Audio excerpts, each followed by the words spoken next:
Age is just a number. जवान रहना किसे अच्छा नहीं लगता। हम हर दिन बुढ़ापे के पास जा रहे हैं। हमें उम्र के साथ जीना है, लेकिन 10 साल कम उम्र के साथ। जर तुम्हाला ऐकायला आवडणार असेल की तू तर इतक्या वयाची वाटतच नाहीस, किंवा जर तुम्हाला 10 वर्ष तरुण दिसायचं असेल, तर ही माहिती नक्कीच तुम्हाला मदत करणार आहे, जेणेकरून तुमच्याकडे बघून तुमचं वय कळणारही नाही. तर आज आपण अशा काही गोष्टी जाणून घेणार आहोत, जेणेकरून तुमचं वय 10 वर्षापेक्षा कमी नक्कीच दिसणार आहे. शास्त्र सांगते की वृद्धत्व ही एक नैसर्गिक प्रक्रिया आहे, जी शरीराच्या सर्व ऊती, पेशी आणि अवयवांमध्ये होते. वैद्यकीय क्षेत्रातील प्रगतीमुळे लोकांना आजारपण आणि दुखापतींपासून लवकर बरे होण्याची परवानगी मिळाली आहे. आजार प्राणघातक मानलं जात होतं, परंतु आता प्रतिबंध करणे आणि उपचार करणे खूप सोपे झाले आहे. आपण जैविक घड्याळ उलट करू शकत नसलो तरी आपण स्वतःची चांगली काळजी घेण्यासाठी बरेच काही करू शकतो, जेणेकरून वय दिसून येत नाही आणि आपण तरीही तरुणपणा जाणवू शकतो. जेव्हा आपण वयाबद्दल बोलतो तेव्हा 3 प्रकारचे वय असते: बायोलॉजिकल वय, क्रोनॉलॉजिकल वय आणि फिजिओलॉजिकल वय. फिजिओलॉजिकल वयाच्या दृष्टीने बघितलं तर जेनेटिक नंबर हा एक फॅक्टर असतो. आपले पूर्वज आहेत, त्यांच्याकडून आपल्याला जे काही वरदान लाभते ते. काही लोक काहीही हेल्दी गोष्टी न फॉलो करता अधिक तरुण दिसतात. त्यांच्या जीन्समध्ये असे काही फॅक्टर्स असतात की ते नेहमी आपल्या वयापेक्षा कमीच दिसतात. एकतर जीन्स आणि दुसरी गोष्ट अशी की आपली लाईफस्टाईल, जे की आपण आपल्या डाएट फॉलो करून आपली त्वचा अधिक उजळ आणि अधिक तरुण दिसू शकतो. वयाबरोबर त्वचेची इलॅस्टिसिटी, टाईटनेस कमी होत जाते. कोलेजन बिल्डिंगसाठी काही न्यूट्रिशियस पोषक तत्त्व जेवणात असणे फार गरजेचे आहे. मसल्स आणि बोन्स डेन्सिटी हाय असायला पाहिजे. एजलेस बॉडी, टाईमलेस माइंड या दीपक चोप्रांच्या पुस्तकात म्हटले आहे की वयाबरोबर त्वचेची टाईटनेस, इलॅस्टिसिटी कमी होते. मसल्स, बोन्स लूज होतात. जेव्हा वय वाढते तसेच स्ट्रेस, निगेटिव्हिटी वाढते आणि त्वचा अधिक निस्तेज होते. Double chin, muscles, bones loose होतात, फॅट गेन होते. आपण आपल्या माइंडसेट बदलून आपल्या चेहऱ्याची ठेवण बदलू शकतो.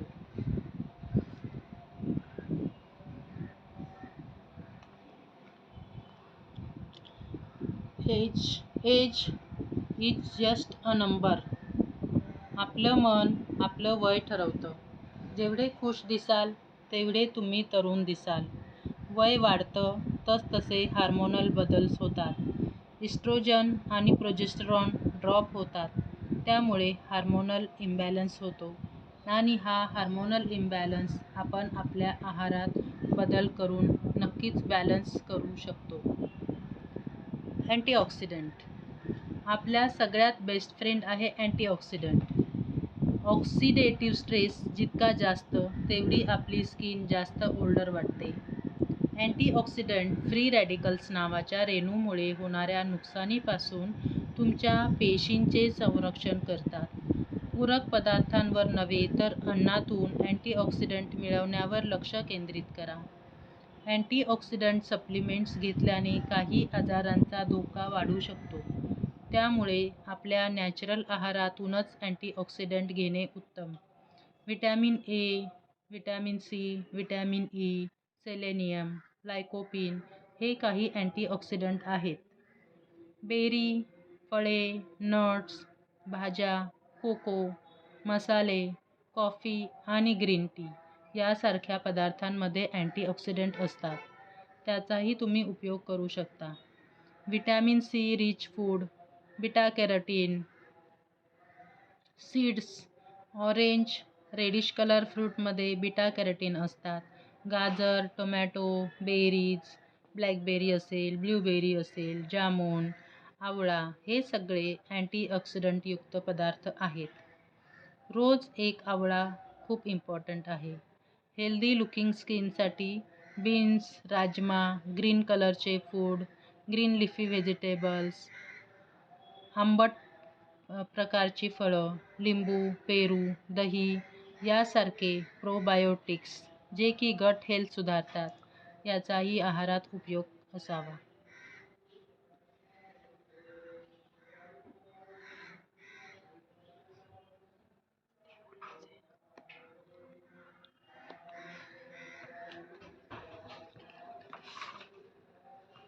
आता आपण काही गोष्टी अवॉइड करायला पाहिजे. कोणत्या गोष्टी आपण अवॉइड करायला पाहिजे तर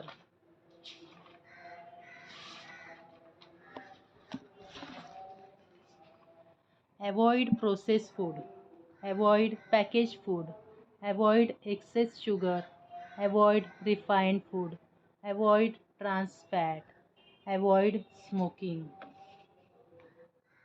पॉझिटिव्ह थिंकिंग, आपण नेहमी पॉझिटिव्ह विचारांचा उपयोग करायला हवा.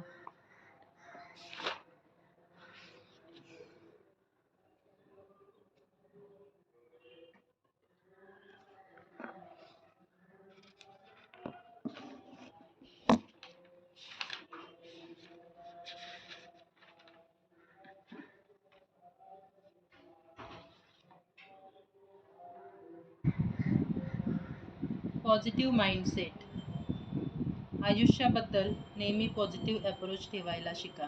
जर एखादी गोष्ट आपल्या आयुष्यात चुकीची घडली तर त्याबद्दल खंत करीत बसण्यापेक्षा असा विचार करा की मला युनिव्हर्सने एक संधी दिली आहे आणि मला तिचा पुरेपूर फायदा घेणे आहे. Learn to forget and forgive small things. Be positive about life events.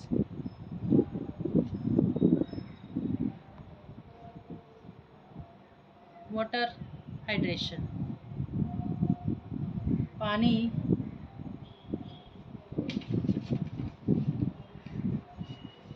Hydration तुमची तहान भागवण्यापेक्षा बरेच काही करते. हे तुमच्या शरीराचे तापमान नियंत्रित करते, साधे वंगण घालते, पचन आणि पोषक तत्वांचे शोषण करण्यास मदत करते आणि टाकाऊ पदार्थ काढून टाकून तुमचे शरीर डिटॉक्स करते. तथापि या प्रक्रिया युरिया आणि कार्बन डायऑक्साईडच्या स्वरूपात टाकाऊ पदार्थ सोडतात आणि या टाकाऊ पदार्थांची वाहतूक करते, त्यांना लघवी, श्वासोच्छवास किंवा घाम येणे याद्वारे कार्यक्षमतेने काढून टाकते. योग्यरित्या हायड्रेटेड राहणे महत्त्वाचे आहे.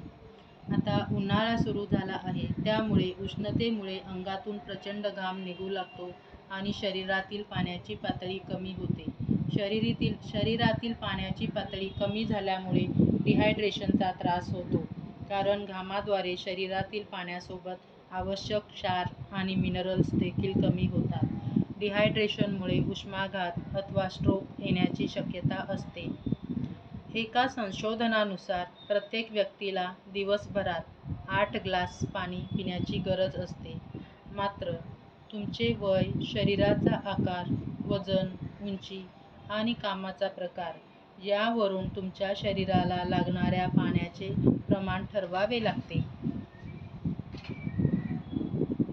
नेक्स्ट, व्यायाम. शारीरिक आणि मानसिक स्थिती उत्तम राहण्यासाठी आपल्याला भरपूर शारीरिक व्यायाम करायला हवा. दररोज सुमारे 10,000 पावले चालले पाहिजे. वर्ल्ड हेल्थ ऑर्गनायझेशन म्हणते की जगाच्या लोकसंख्येपैकी 85% लोक शारीरिकदृष्ट्या पुरेसे सक्रिय नाहीत आणि त्यामुळे बैठी जीवनशैली मृत्यूसाठी जगभरातील 4थ्या क्रमांकाचा धोका बनली आहे. निरोगी खाणे आणि काही ॲरोबिक्स व्यायाम करावेत. रोज सकाळ किंवा संध्याकाळ 20 मिनिटे व्यायामासाठी ठेवा.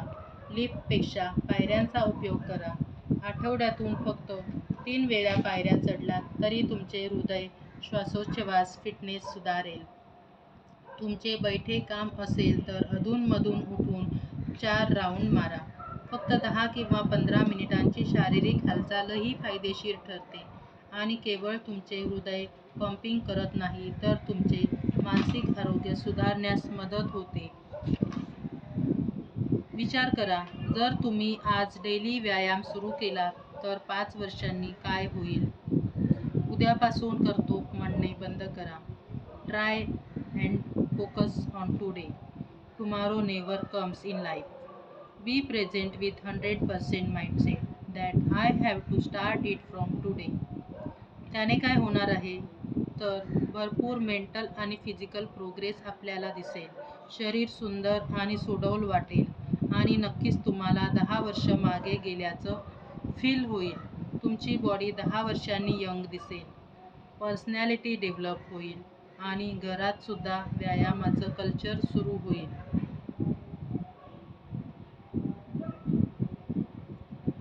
Sound sleep. प्रत्येकाची झोपण्याची गरज किंवा वेळ वेगवेगळी असू शकते.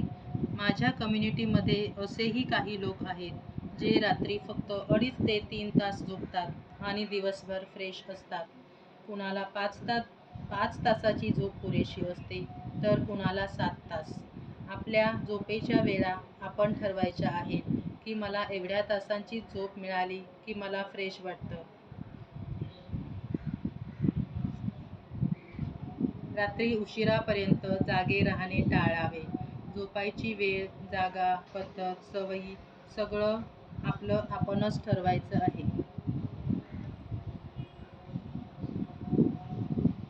माइंडफुलनेस. आधुनिक जग नक्कीच वेगवान आहे. माइंडफुलनेसचा सराव केल्याने मनोवैज्ञानिक आणि शारीरिक दोन्ही लक्षणांमध्ये अनेक सुधारणा होतात, ज्यामुळे वृत्ती, वागणूक आणि आरोग्यामध्ये सकारात्मक बदल घडवून आणण्यास मदत होते. आपले शारीरिक आरोग्य सुधारण्यासाठी माइंडफुलनेसचा उपयोग होतो. हे हृदयाचे आरोग्य सुधारण्यास, तणाव कमी करण्यास, रक्तदाब कमी करण्यास, वेदना कमी करण्यास, झोप सुधारण्यास आणि गॅस्ट्रोएंटेस्टायनल समस्या दूर करण्यास मदत करू शकते. माइंडफुलनेस म्हणजे ध्यान. नेक्स्ट, फोकस ऑन युअर गोल. मला या आयुष्यात काय करायचंय, माझ्या काय अपेक्षा आहेत त्या लिहून काढा आणि त्यावर फोकस करा. ब्रह्मांड तुमच्या इच्छा नक्कीच पूर्ण करतात.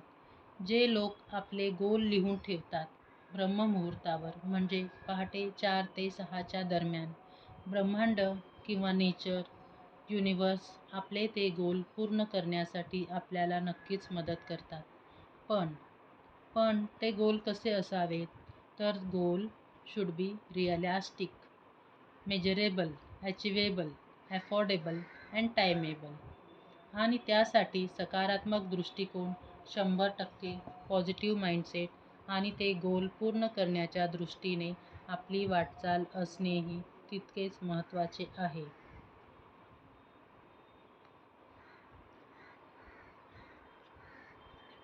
Learn to give up. मला एखादी गोष्ट कमी मिळाली किंवा माझ्या मनासारख्या काही गोष्टी झाल्या नाहीत तर त्याचा विचार करीत बसण्यापेक्षा त्या तिथेच सोडून द्या. मनात सुडाची भावना ठेवून जगण्याकडे फोकस कमी करा. छोट्या छोट्या गोष्टींमुळे आपल्याला त्रास होतो तर त्या गोष्टी तिथेच सोडून द्यायला शिका. माफ करायला शिका. त्यामुळे आपल्याला त्रास होत नाही आणि आपलं BP, शुगर कंट्रोलमध्ये राहतं. आपली आध्यात्मिक प्रगती होते.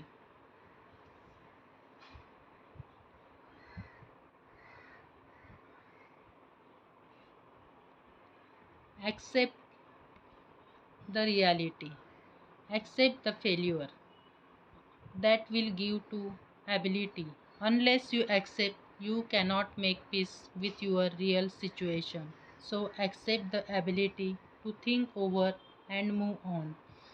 Accept your own individuality. तुम्ही स्वतः एक स्पेशल कॅरेक्टर आहात. त्यामुळे तुम्हाला काही सवयी आहेत, तुमच्या काही आवडीनिवडी आहेत.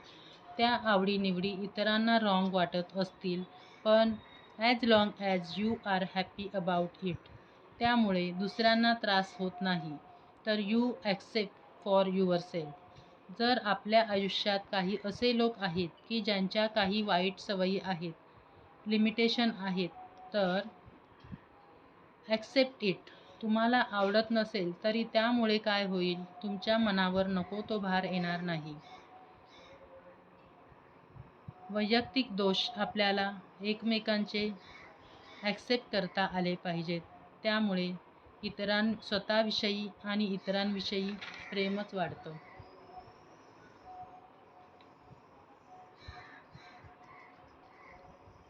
आता पुढचं बोलू का?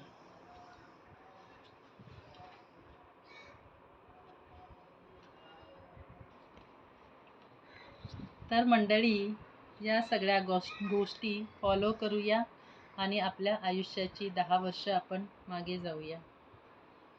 जर माझ्या मताशी तुम्हीही सहमत असाल तर कमेंट्समध्ये लिहायला विसरू नका आणि लिंक आपल्या मित्रमैत्रिणी आणि परिवारातील सर्वांना शेअर अवश्य करा, जेणेकरून गरजू व्यक्तींना अवश्य मार्गदर्शन मिळेल. पुन्हा भेटूयात पुढील आठवड्यात अशाच काही आरोग्यदायी टिप्स घेऊन. थँक्यू. Bye bye. स्वस्त रहा, मस्त रहा, बेतात खाऊया, निरोगी राहूया. धन्यवाद.